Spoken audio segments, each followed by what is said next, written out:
যারা কখনো আইল্যাশ পড়েননি তাদের জন্য সবথেকে সহজ পদ্ধতিতে কিভাবে আইল্যাশ পরা যায় সেটাই আজকে আমি দেখাবো। মানে যে পদ্ধতিটা আমার জন্য সবথেকে ভালো কাজ করেছিল। আমি ব্যবহার করছি স্টুডিও লন্ডনের একটা আইল্যাশ।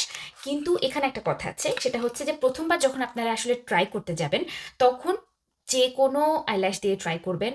একটু যে কোনো বলতে মানে কোয়ালিটি একদম খারাপ না, কিন্তু এত দামি কোনো আইল্যাশের প্রয়োজন নেই, কারণ প্রথমবারে আমরা প্র্যাকটিস করব।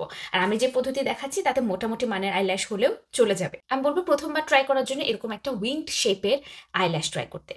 উইংড শেপ বলতে যেটা এই ইনার কর্নারে যে আইল্যাশগুলো এগুলো ছোট এবং ধীরে ধীরে একটু বড় হয়ে গেছে, যেটা একটা উইং লুক দিতে সাহায্য করবে, কারণ এটাই দরকার আমাদের প্রথম দিকের পদ্ধতিটা ফলো করার জন্য। আচ্ছা, আমি যখন আইল্যাশ ট্রাই করেছিলাম প্রথমবার, আমি ভেবেছিলাম আমি দ্বিতীয়বার জীবনে আর কখনো এই জিনিস ট্রাই করব না। প্রথমত আমি জানতাম না কিভাবে আই শেপের সাথে ম্যাচ করে আসলে আইল্যাশ চুজ করতে হয়। দ্বিতীয়ত আমি জানতাম না যে সেটাকে আসলে ট্রিম করে নিতে হয়। তৃতীয়ত আমি পড়তে গিয়ে বহু স্ট্রাগল করেছি।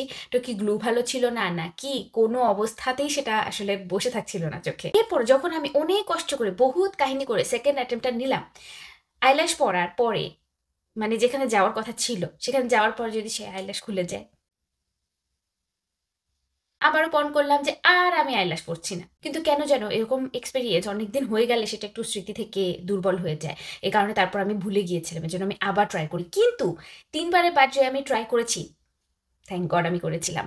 কারণ এরপর থেকে আমার আইল্যাশের প্রতি ভীতিটাও কমে যায় এবং আমি বরং আইল্যাশ খুব পছন্দ করতে শুরু করি। বরং আইল্যাশের বিষয়ে আমার ধারণাই পাল্টে যায়। প্রথমবার যে ট্রাই করেছিলাম সেখানে আমি যে ভুল করেছিলাম, আইল্যাশের যে ব্যান্ড থাকে, অর্থাৎ এই যে দেখতে পাচ্ছেন এটাকে আইল্যাশের ব্যান্ড বলে। এই আইল্যাশের ব্যান্ড যে আইল্যাশের মানের উপরে নির্ভর করে নরম এবং শক্ত হয় এটা সম্পর্কে আমার কোনো ধারণা ছিল না। এই আইল্যাশের ব্যান্ডটা যতটা নরম হবে তত সুন্দর করে আপনার এখানে বসে যাবে। আর শক্ত হলে কি হবে, মাঝখানটা বসবে কিন্তু এপাশটা এরকম উঠে যাবে বা ইনার কর্নারটা উঠে যাবে।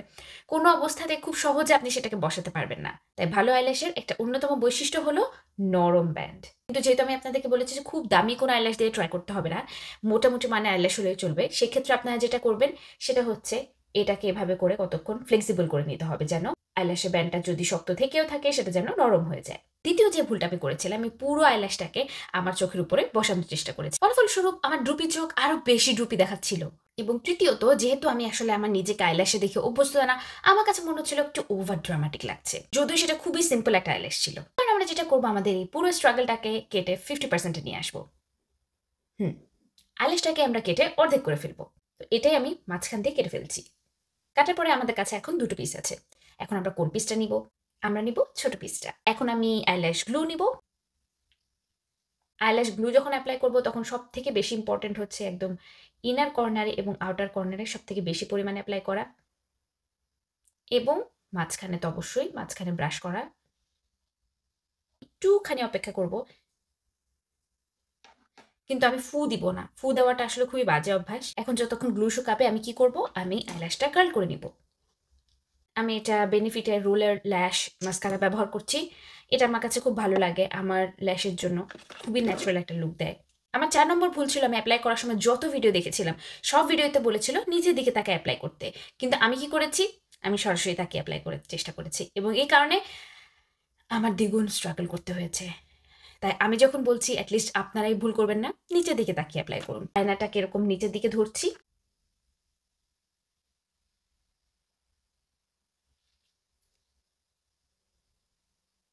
আমি প্রথমে এই যে আউটার কর্নারটা ভালো মতো বসাবো এবং চেষ্টা করবেন এভাবে করে একটু পিঞ্চ করতে, তাহলে সুন্দর করে বসে যাবে। এরপরে ইনার কর্নারটা। এখন যেটা করবো, আমি হাত দিয়ে এটাকে একটু পুশ করে দেবো উপরের দিকে, যেন এটা খুব একটা লো মানে নিচু না হয়ে যায়। দেখুন কত ন্যাচারাল লাগছে। মানে ওভাবে করে আসলে ডিটেক্টই করা যায় না যে মানে আইল্যাশ পরেছি। খুবই ন্যাচারাল এবং খুবই কমফোর্টেবল।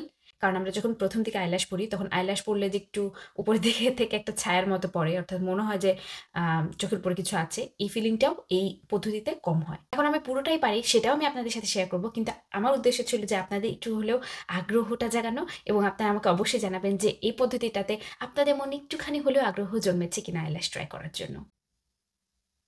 মন চাচ্ছে যে উপরেও অ্যাপ্লাই করি। হয়ে গেছে জাস্ট গ্লিটার আইল্যাশ দিয়ে আই লুক।